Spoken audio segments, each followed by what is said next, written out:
and patiently he rubbed it out with a handful of moss and started again. This time he drew the body first, adding the legs and the long sweeping tail. But when he drew the head, it was too big for the body. He shook his head peevishly. "It's no good," he said. "It looks more like a bear." He tried again and again and again and again and again and again and again, but every time it just seemed to get worse. He tried drawing a row of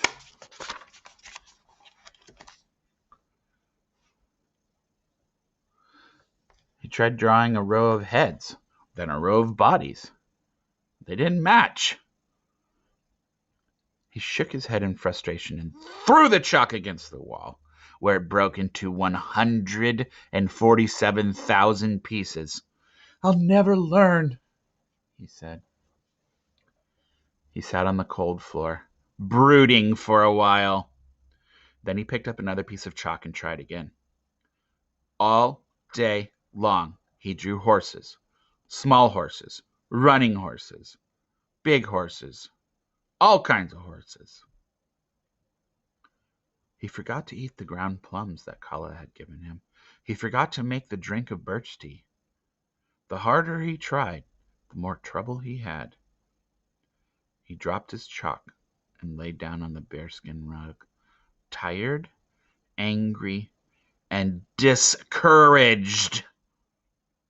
So it was time for a nap, and he fell asleep. When he awoke the next morning, it was quiet. He looked around. There was no smell of fire, no sounds of voices.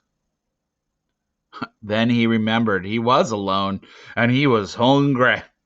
So he climbed down out of the cliff and made his way across the valley. When he reached the river, he turned west and continued until he came to the slough. The trees and vines were green with new leaves, and the black loam was thick with uncoiled ferns, and the dank bottomland smelled sweet and earthy. He stopped for a moment and looked around to be sure no one had seen him. Then he pushed on through the thickets, and bam! He was in the slough. He had long forgotten about the evil spirits and demons, and he stopped at the stream to feast on watercress and mussels. After no longer hungry, he went down into the glades where he hoped to catch a rabbit or even a little young pig. As he searched around the clumps of dwarf oaks, he saw Ram running through the tall grass, and Teo smiled a great, grandiose, amazingly wonderful smile. He was surprised to see how well the little wolf looked. Ram had gained weight, and his silver-gray fur coat was clean and smooth. And the animal crept up, whimpering, holding its head low. As Teo reached down to pet it, it rolled over onto its back and licked his hand. "You are growing," said Teo. "Someday you'll be a fine wolf dog. You must learn to stay away from clan people and the hunters. Come, let's go hunt together." All that morning, they hunted in the slough, catching rabbits, field mice, and a willow grouse. With Ram trotting by his side, Teo headed back to his little cave. He looked around again as he crossed the open valley to be sure no one was watching. Once in his shelter of the cave, they felt safe. Here, Teo started his fire from the old embers and roasted their grouse and rabbits.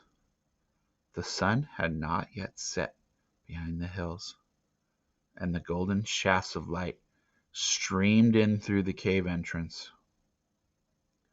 Ram was standing in the opening, and, As Teo ate, he saw the wolf's body outlined against the pink skyline.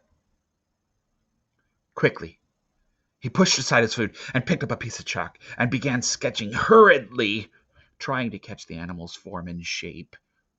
He worked so swiftly, his hand gliding over the cave wall. He drew in the sharp muzzle, the pointed